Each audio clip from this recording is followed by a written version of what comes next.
शायद पढ़ लिया होगा, कहीं सुन लिया होगा कि नहीं आईएएस ऑफिसर नाम की कोई चीज़ होती है, लेकिन तब ये भी नहीं पता था कि यार यूपीएससी नाम की कोई एग्ज़ाम है, सिविल सर्विस एग्ज़ाम है, उससे और भी पोस्ट में आप सिलेक्ट हो सकते हैं, ऐसा कुछ नॉलेज नहीं था। जब मैं अपने कॉलेज लेवल में आई, जब कॉलेज में एडमिशन लिया, मैंने भोपाल से ही प्राइवेट इंजीनियरिंग कॉलेज से केमिकल इंजीनियरिंग किया है, और उस दौरान मुझे जब मैंने सोचना शुरुआत की कि क्या बनना है, कंटेम्पलेट किया कि एग्जैक्टली क्या करियर चाहती हूँ, तो लगा कि यार कहीं जो पुरानी ड्रीम थी, एक जो सपना था, वो अभी उसको सामने लाना चाहिए। फिर इस बारे में और पढ़ा, और तब खान स्टडी ग्रुप भोपाल में सेंटर वहाँ पे जैसे शुरू हो गया था, तो मेरा जो फाउंडेशन कोर्स है मैंने वहाँ से किया। और इस एग्ज़ाम के बारे में जो चीज़ें मुझे 1-2 साल में समझ में आई हैं, वो कुछ चीज़ें मैं आपसे शेयर करना चाहती हूँ। सबसे पहली चीज़ जो पहले जय और रचना हम दोनों बोल चुके हैं कि कंसिस्टेंसी। आप अगर दिन में, कई बार हमसे सवाल पूछते हैं कि आप कितने घंटे पढ़ाई करते हैं, तो देखिए घंटे मैटर नहीं करते। कोई 17-18 घंटे हमें नहीं पढ़ना है, इतना हम पढ़ भी नहीं सकते। एक दिन पढ़ सकते हैं, दूसरे दिन नहीं पढ़ पाएंगे। 5 से 6 घंटे ही आपको देने हैं या उतने निकालने हैं, पर वो जो वक्त आप अपनी पढ़ाई को देते हो, वो कंसिस्टेंटली आपको रोज उतना ही अपने पढ़ाई को देना है। Consistency is the key, that is the first and the most important thing जो आपको ध्यान में रखनी है।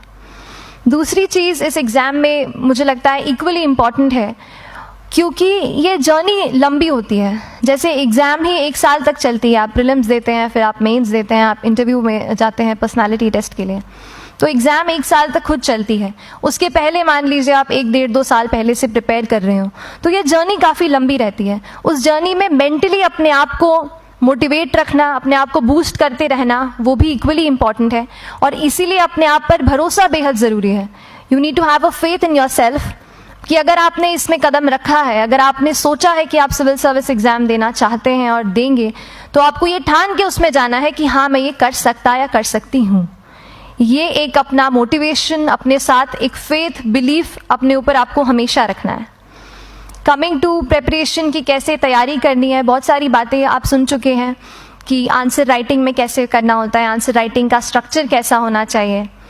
तो मैं शुरू में सबसे पहले ये कहूँगी कि मेरे प्रिपरेशन का बेस 2 चीज़ें रहीं। पहला था करंट अफेयर्स।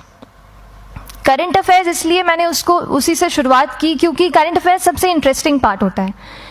कई बार आपको हिस्ट्री कभी बोरिंग लगेगी, कई बार आपको लगेगा ज्योग्राफी इतना, कभी हर किसी के अपने अपने फेवरेट्स होते हैं। तो मुझे वो 2 सब्जेक्ट्स लगते थे कि यार इतना मन नहीं करता है, लेकिन न्यूज़पेपर्स और करंट अफेयर्स में जो भी नया चल रहा है वो मुझे हमेशा इंटरेस्टिंग लगता था। इंटरनेशनल रिलेशंस में क्या हो रहा है, क्या सोशल रियलिटीज़ हैं, कहाँ क्या हुआ, उसका क्या इम्पैक्ट पड़ेगा एडमिनिस्ट्रेशन पे और हमारे कंट्री पे, तो उसको आप अपना एक बेस बना सकते हो। आप करंट अफेयर्स बेस्ड प्रिपरेशन कर सकते हैं, इसलिए भी क्योंकि अगर आप मेंस एग्जाम देखेंगे तो काफ़ी डायनामिज्म आ गया है, केवल प्रीलिम्स में नहीं बल्कि जनरल स्टडीज़ पेपर 2, पेपर 3 में भी आप देखेंगे कई सारे ऐसे सवाल हैं जो करंट इवेंट से इंस्पायर्ड होते हैं, उन पे बेस्ड रहते हैं। तो जब आप न्यूज़पेपर बेस्ड, करंट बेस्ड पढ़ाई करते हैं तो वो आपका प्रिपरेशन वहाँ से भी कवर हो सकता है। दूसरी जो चीज़ मैंने जिस पे बहुत फोकस किया वो थी आंसर राइटिंग। तो आंसर राइटिंग का जैसे खान सर बता रहे थे कि आंसर राइटिंग की प्रैक्टिस बहुत की, तो उसके पीछे मेरा ये था कि जब मैं हमेशा प्रीलिम्स का कोई भी पेपर टेस्ट देती थी, हम मॉक टेस्ट देते हैं, तो मॉक टेस्ट देती थी तो हमेशा मेरे मार्क्स करीब 90 to 110, 120, इससे ऊपर मेरे कभी मार्क्स नहीं जाते थे। तो मुझे हमेशा ये डर था कि यार प्रीलिम्स में कहीं मेरा कुछ, क्योंकि कट ऑफ भी इसी कुछ रेंज में जाता है, तो हमेशा लगता था कि यार कुछ गड़बड़ यहाँ ना हो जाए। लेकिन जब मैंने आंसर राइटिंग की और मेंस एग्जाम के बारे में जाना, तब मुझे लगा कि आंसर राइटिंग एक ऐसी चीज़ है, मेंस एक ऐसा फेज है सिविल सर्विस एग्जाम का जहाँ पे आप अच्छे से तैयारी कर सकते हैं। And if you have written the answers, if you know कि you have covered the points well, if you have included उसमें कुछ आपने facts, international reports, government schemes, आपने कुछ ऐसे उसमें सॉल्व भी डाला है, तो जो रिजल्ट आएगा वो सेटिस्फैक्ट्री ही आएगा, अच्छा ही आएगा। तो मेंस एक ऐसा पार्ट है जिस पे आप काफ़ी बैंक ऑन कर सकते हो। मैं जब पर्सनालिटी टेस्ट भी मैंने दिया, तो इस बार भी आप नंबर्स देखेंगे तो आसपास की रैंक के हिसाब से मेरे नंबर्स उसमें कम हैं, लेकिन it is just the general studies and the answer writing part, जो मेंस के जो वो है मार्क्स हैं या मेंस का जो एक फैक्टर रहा, वो मेरे लिए सबसे ज़्यादा इंपॉर्टेंट डिसाइडिंग फैक्टर रहा है।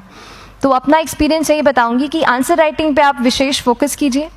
जैसा स्ट्रक्चर आपको बता ही चुके हैं कि इंट्रोडक्शन में कैसे आपको शॉर्ट रखना है, बॉडी एंड देन कंक्लूजन। उसमें छोटी चीज़ जैसे मैं अभी मेंशन कर रही थी, आप एक इंश्योर कीजिए कि देखिए जो भी एग्जामिनर आपकी कॉपी चेक कर रहे हैं वो दिन में 10, 15, 20 कॉपीज चेक कर रहे हैं, तो उन सब से आपको अलग कैसे आप अपनी कॉपी दिखा सकते हो, ये चीज़ आपका प्रेजेंटेशन और आप जिस तरीके से आंसर लिखते हो कंटेंट को, वो मैटर करेगा।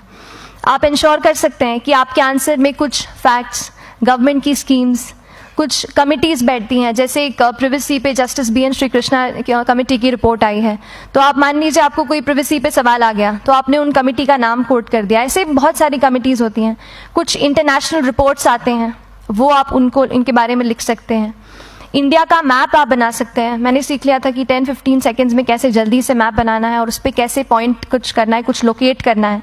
तो ये कुछ ऐसी चीज़ें हैं जो आपके आंसर्स को एनरिच करेंगी और प्रेजेंटेबल बनाएंगी। तो इस तरीके से आंसर्स पे जैसे हम क्लास करते हैं, लेकिन उसके साथ साथ आपको ये कोशिश करनी है कि 1 से 2 आंसर पर डे आपको ज़रूर लिखने ही लिखने हैं, apart from the test series that you are doing.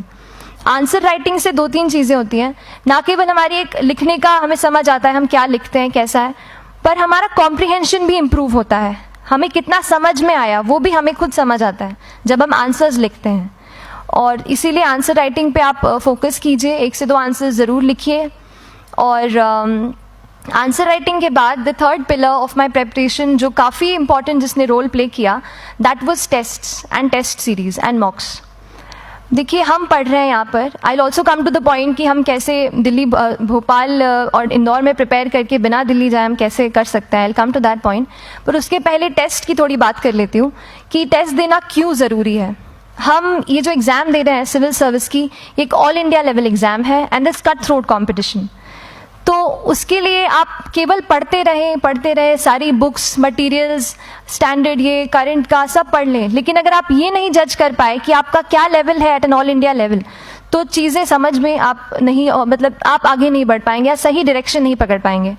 तो इसलिए आप टेस्ट से घबराइए मत। कई बार टेस्ट का इनर्शिया होता है, ऐसे लगता है कि जब तक पूरा सिलेबस कंप्लीट नहीं कर लूँ तब तक टेस्ट नहीं दूंगा, लेकिन सच में बात ये होती है कि जब तक हम GS के मतलब पेपर देने अंदर भी घुसते हैं ना, तब भी उस सेकंड पे लग रहा होता है कि कुछ छूट गया है हमारा।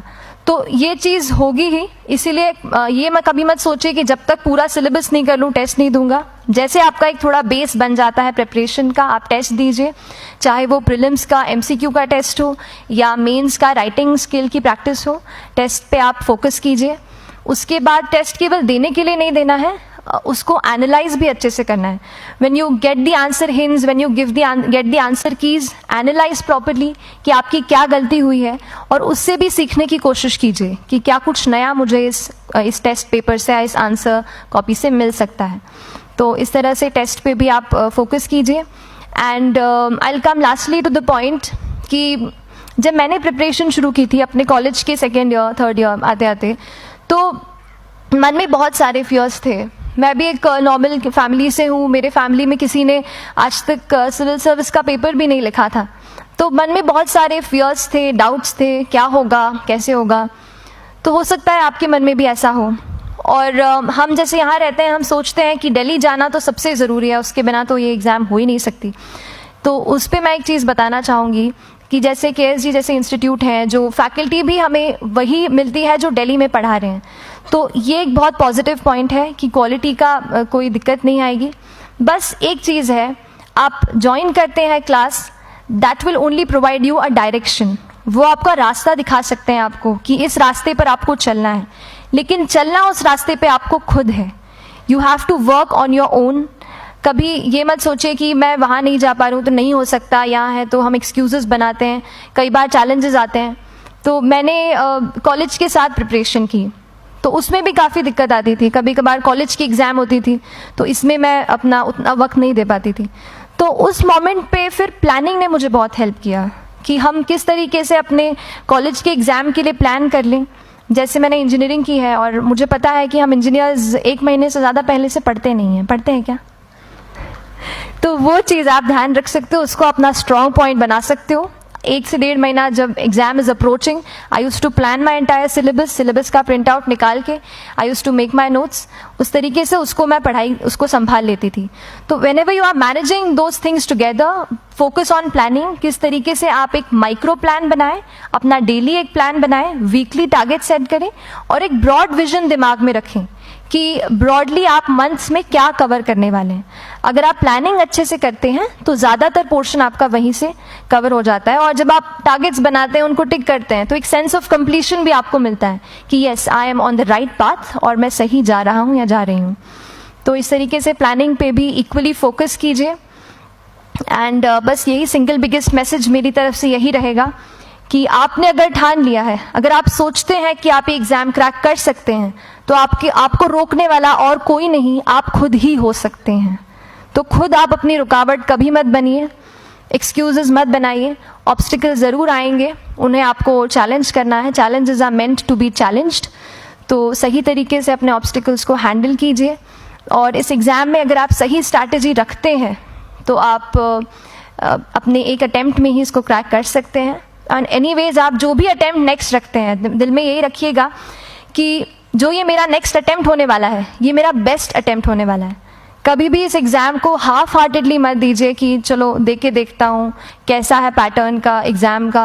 अगर एग्ज़ाम का पैटर्न देखना है ना, तो घर पे 3 घंटा टाइम लगा के एग्ज़ाम दे दो, बस केवल पैटर्न देखने के लिए एग्ज़ाम अटैम्प्ट मत कीजिए। जब आप एग्जामिनेशन हॉल में जा रहे हैं या कोई अटैम्प्ट आपने सेट किया है, तो अपना सब कुछ उस एग्ज़ाम को दीजिए, अपना टाइम, एनर्जी, फोकस, जितना भी करेक्ट आप उसमें पॉजिटिविटी डाल सकते हैं उसको दीजिए, एंड पूरी तैयारी के साथ ही इस पेपर को दीजिए, and I am sure that you will succeed.